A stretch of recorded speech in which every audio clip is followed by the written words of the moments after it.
Welcome to News Stripped Down, where I dig through the news and weed out all the nonsense so you guys don't have to. Why? Because, oh, sorry. Wow, I totally messed that up. Uh, 30 minutes or less. Why? Because anything longer than that's probably BS. Anyways, today is June 2nd. Oh, man, I'm sorry, I've jumped into this way too quick. Today's June 2nd, 2026. It's Tuesday. Uh, it's 21 degrees Celsius. It says it's 24, but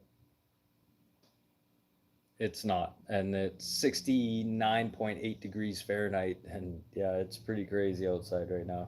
A couple good thunder cracks. Not a lot of rain, just thunder and lightning. And slow cracking thunder and lightning, which is really weird. Last week it was very flashy, almost like a strobe. But anyways, let's start off the things with birthdays here today. 1740, the man known for Satanism, French writer and philosopher Marquis de Sade. He passed in 1814 at the age of 74. So this is the guy that like really started what we know now as like Satanism, really like torturing people for pleasure, which is pretty messed up. I know I wasn't going to talk about people and stuff like this on here, but it's good to know things in history. Marquis de Sade. And then today in 1857, composer Edward Elgar, English actor and Olympic gold medalist winner, not only once but twice. In 1924 Olympic snow games and the 1928 winter games. Did I just say snow games? Okay. And not only that, he was an actor, very well known for his iconic Tarzan yell. You know that? Oh. Yeah, that was Johnny Weissmuller. Yeah, passed at the age of 79 in 1984. Okay. And today in 1946, Peter Sutcliffe, aka the Yorkshire Ripper. Again, I don't know what's going on today with things that happened today in history. I guess we got a bunch of demonic people in here today. English serial killer known for killing 13 women in 5 years from 1975 to 1980. And known for it also attempting to murder seven other women, so on top of the 13 that he had already had there. And then today in 1922, Charlie Sifford, first American, first African American to play in the PGA Tour events. He passed in 2015 at the age of 92. 1941, drummer for the Rolling Stones, Charlie Watts. Yeah, he passed away in 2021 at the age of 80. And 1972 today, Wayne Brady. Oh my goodness. Brady is 53 years old today. If you don't know who Wayne Brady is, he's on that game show. Well, he was on Whose Line Is It Anyways? Let's Make a Deal, and then he was also on the Dave Chappelle show on the Hanging Out with Wayne Brady. You know, I'm Wayne Brady. You know, where he starts capping up and going around for his. Well, Wayne Brady pretends to be a pimp. That was pretty good. But yeah, Wayne Brady, 53 years old today, 1972. Keep that aside here for right now. Yeah, I guess I could get into the news right now. Okay, so today is June 2nd, 2026. It's 21 degrees. Feels like 21 degrees Celsius. That's 69.8 degrees Fahrenheit to you guys down in the States. And let's get into some Canadian news here. So this isn't any new news, but we're gonna get into some new news here. So Canada's premier wob canoe, Manitoba's premier wob canoe, announced the first of its kind in Canada, a legislation to ban use under 16 from using social media and AI chatbots. This was in April of this year in 2026. But still, major question is who's gonna be babysitting this? Like, uh, and another issue is the federal government. So now that Manitoba and Wab Canoe have implemented this new restrictions on people below the age of 16 to be able to use social media and chatbots, now the federal government, like this hasn't even come into law in Manitoba, and now the federal government wants to start enacting this. But who's going to be babysitting this? And the real question is like, why are we allowing the federal government right now when it comes to allowing children to have access to social media and AI chatbots when it should be the parents' responsibility? Like now, what you're doing is, okay, you gave up, like, first of all, parents right now, they've given up, like, they think teachers are babysitters. No, teachers are not babysitters. And teachers are getting frustrated with this, okay? And they're starting to want to make some changes. And now you have Wob Canoe in Manitoba stating that here, let's get the provincial government involved with this, telling people how we should tell your kids to be able to use the internet. This isn't provincial rule to tell your kids what to do. This is the parents' responsibility to tell your kids what to do.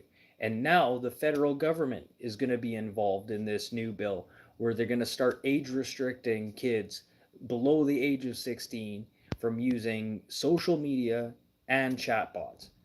Okay, parents out there, anyone with kids right now, I implore you, this isn't the government's responsibility to be doing this stuff. This is your responsibility.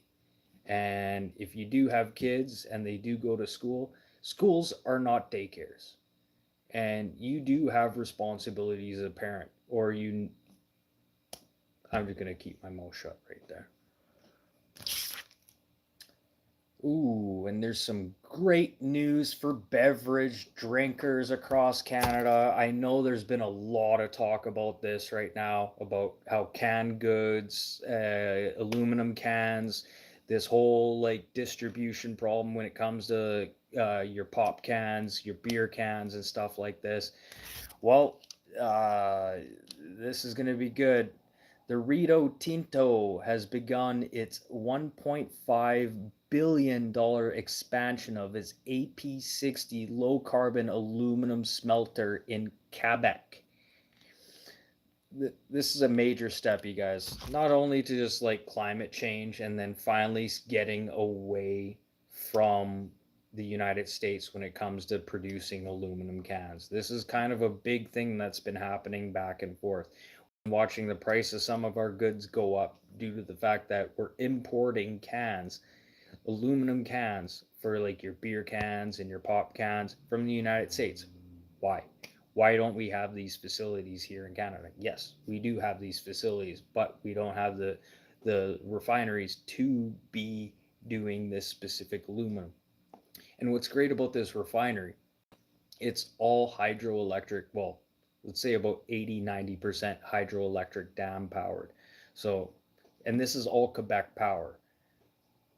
So this is kind of like a win-win. Yes, now we're going to be using electricity, blah blah. We're going to keep down our carbon footprint, blah blah blah, and we're also going to get some aluminum cans out to market. This is great. I don't know why this isn't more news right now. Are we going to actually see any changes when it comes to like your prices at your beer or your pop cans when you go to the grocery store to buy your Coca-Cola or your Pepsi? No, you're not going to see that change back. Obviously, once the market is set, it's going to pretty much stay where it is. You might see a couple cents down, a little bit lower, but we're going to actually start to see some progress unreliance of the United States by having this type of aluminum being distributed through other distributors. Not only that, with Rio Tinto, they're going to be just doing they're going to be adding aluminum to their facilities where they'll be producing for automotive industry and containered industry, which includes aluminum cans. So, but the only other issue though is once we start producing these aluminum cans, we have to have other distributors that are going to be willing to, be able to distribute this.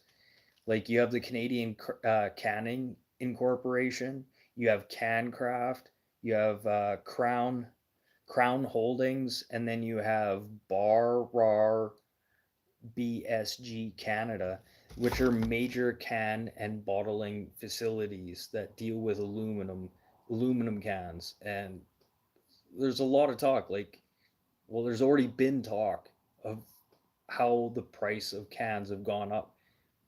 Okay, yes. So now we've fed this this need for aluminum cans. We don't need to be paying these tariffs from the United States. When are we going to start to see change here? Obviously, like, yes, we're seeing like some major changes when it comes to refineries, but now we need to start seeing major changes in these companies here. And then, just to be fair, Crown Holdings is not a Canadian federally run bottling and canning distributor. It's just the name, blah, blah, blah. Don't let that confuse you. But it did sound like a Crown Corporation when it came to me. I did do some fact checking into that, but just because it says Crown Holdings has nothing to do with the federal government. It's just a bottling company. 12 minutes.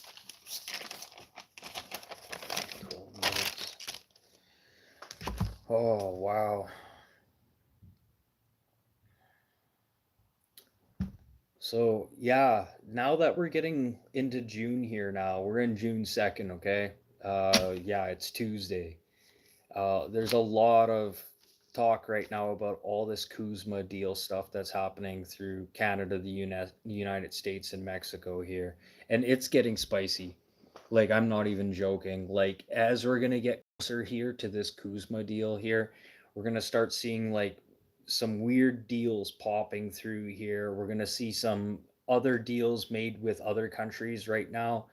As it comes to crunch time, when it comes to Kuzma, I think Canada, we're going to start seeing more positive results just going around the United States, dealing with Mexico directly, whether it has to do with shipping routes. We'll figure something out. I know it's going to hurt the trucking industry, but just patience is a virtue with a lot of things right now. And like I said, like this can deal, that's done. Now we're going to start producing more of our aluminum cans here in Canada. We don't have to worry about the United States. So that's a good thing that we got going here. That was a big question. Still, another big question is what's happening with the softwood lumber industry. Still don't know, but the softwood lumber industry, the way I'm seeing it when it comes to this Kuzma deal right now, is that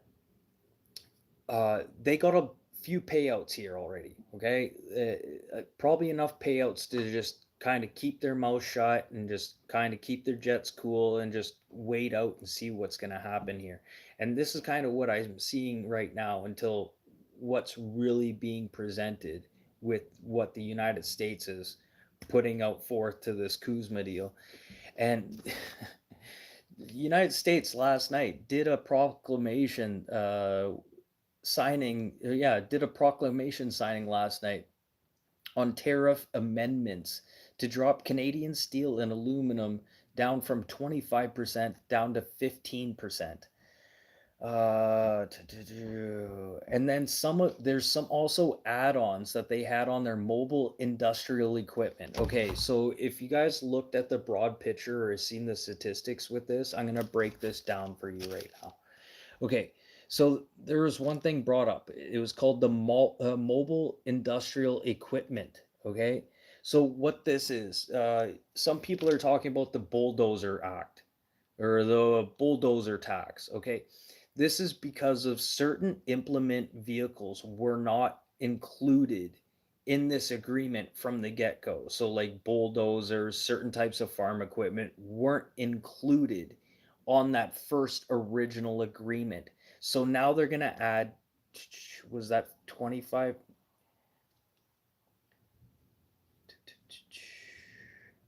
Okay, so they're going to only do 15% on that, and then also 25% on steel racks for warehouse uses.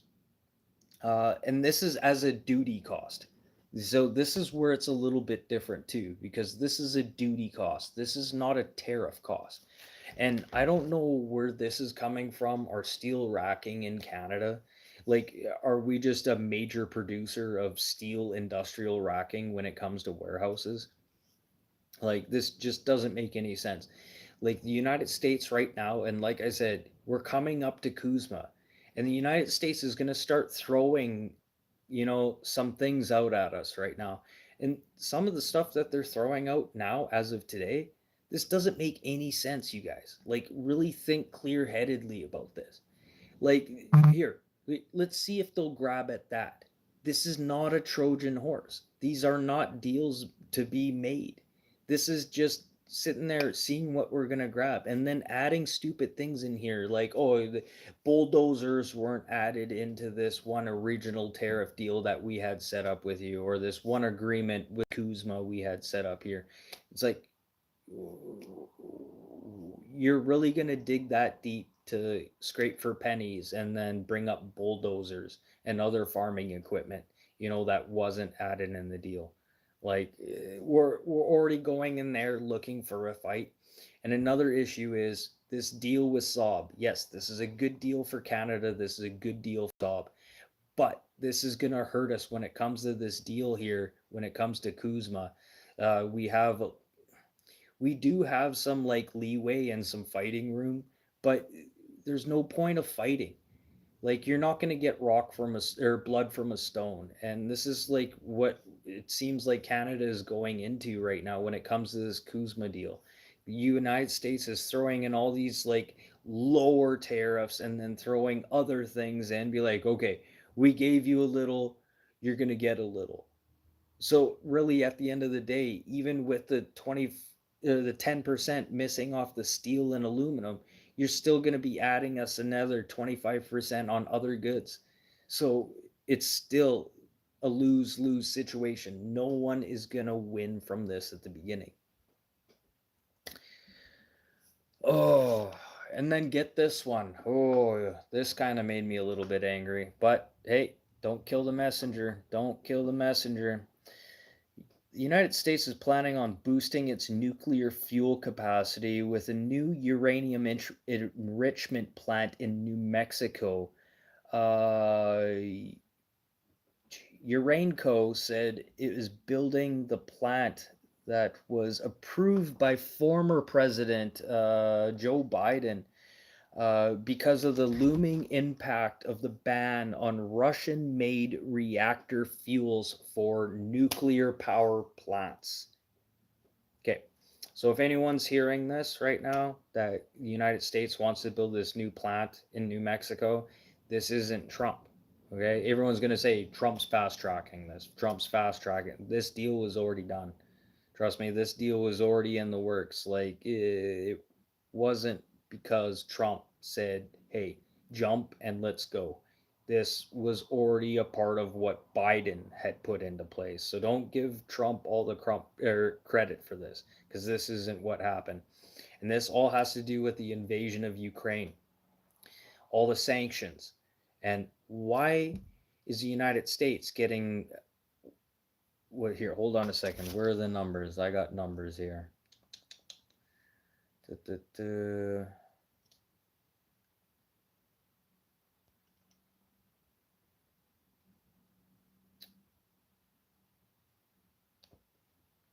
Okay, so Russia is producing 80% of the world's enriched uranium for all nuclear facilities throughout the world. And the United States is responsible of taking one third of that. and still have been since these sanctions have been going on. Now really let that sit down and think about that. So this whole time, the United States has been purchasing, uh, you know, radioactive plutonium for their electrical systems, and no one's brought this up until just now. They're like, well, sorry, Biden did bring this up, but is this not cracking a few eggs in your guys' heads right now? The United States has been purchasing their uranium for their nuclear power plants from Russia most of this time. And now they want to build their own nuclear enrichment plant in New Mexico. Bueller, Bueller, does anyone else connecting the dots here besides me? I look like it's, oh, good. You want me to put my fucking skirt on too? Richard Simmons. Okay, that's kind of funny. Oh. Okay. Oh, sorry. Here we go. So Russia controls half of the world's uranium enrichment. That and a fifth of that, sorry, goes to the United States.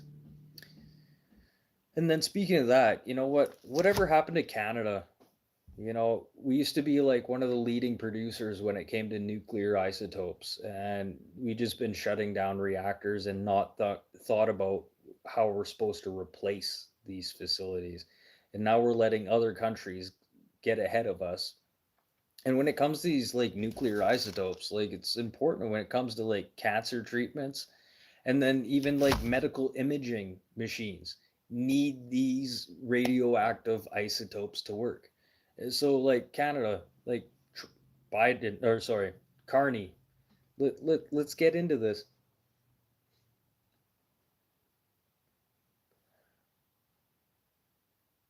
I smell burnt toast.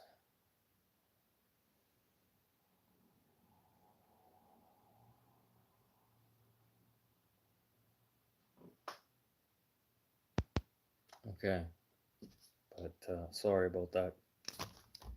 But yeah, Canada really needs to get back into this making of isotopes.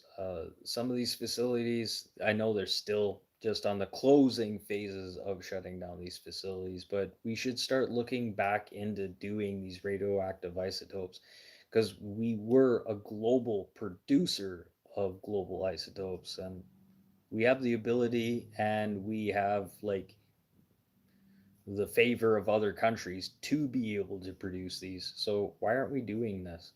You know, that's another thing that we could be getting into.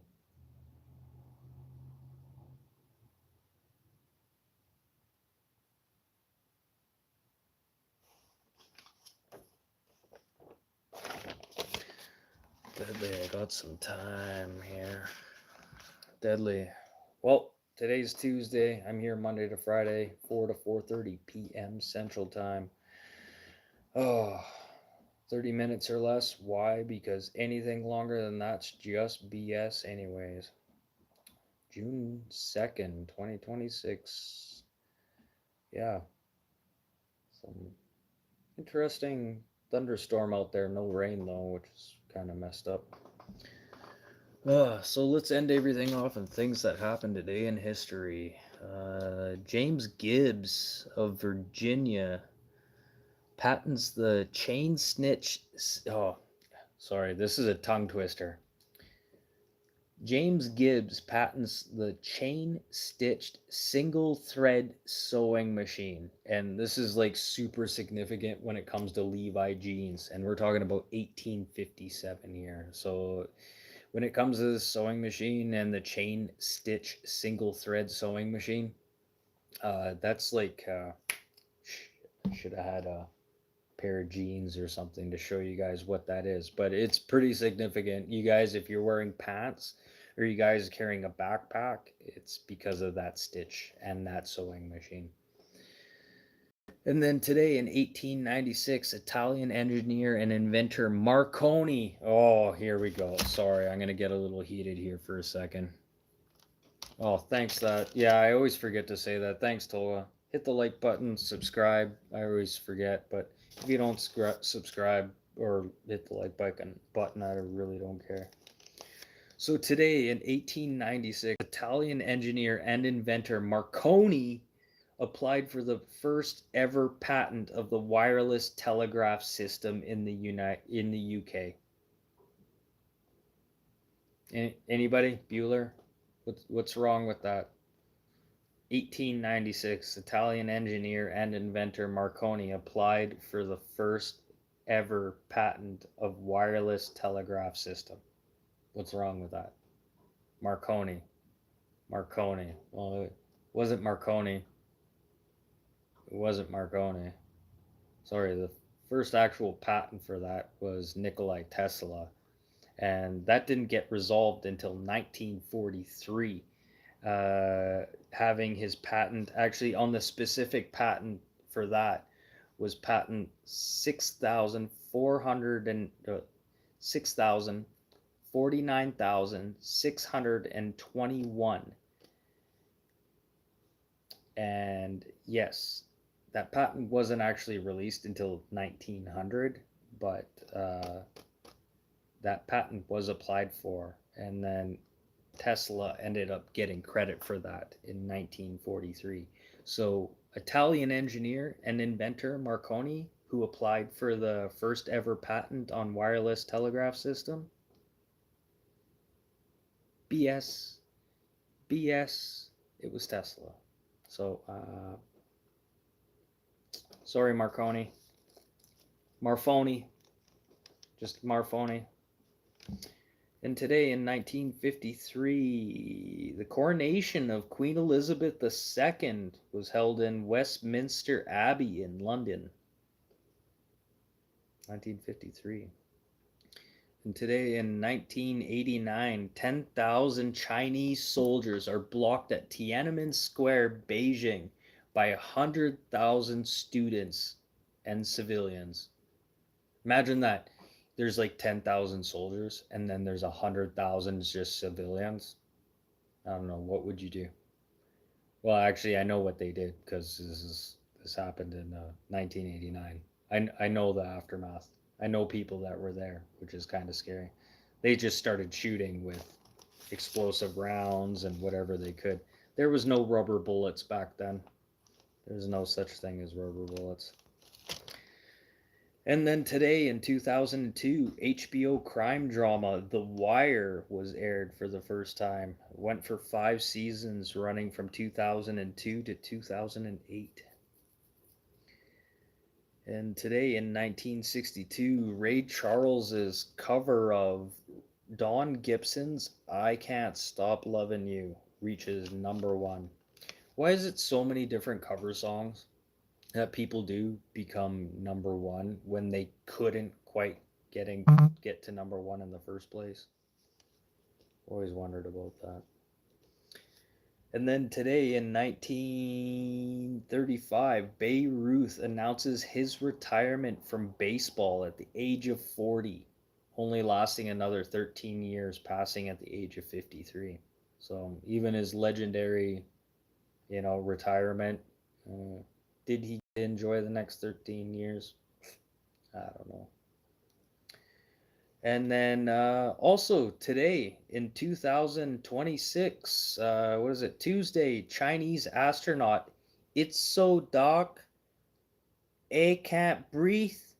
And Lung Gon have reached back to China after a 7-month space stint, the longest space stint that China has done ever, even close to the Americans. But yeah, that's it for the news today, guys. Oh, but I'm glad I got to get that last one in there. I'm gonna have to go back and rewatch that. But anyways, I'm out of here. I'll see you guys tomorrow for Wednesday show. I might be here. It's raining, so I'm not doing any yard work or any garbage dump stuff. So, but I'll be back around for Wednesday show as far as I know. And peace out. Oh, and 2-4. Yeah. I hope you got to hear that last little bit. Go back and rewind like 5 minutes and read the last one. or listen to the last one.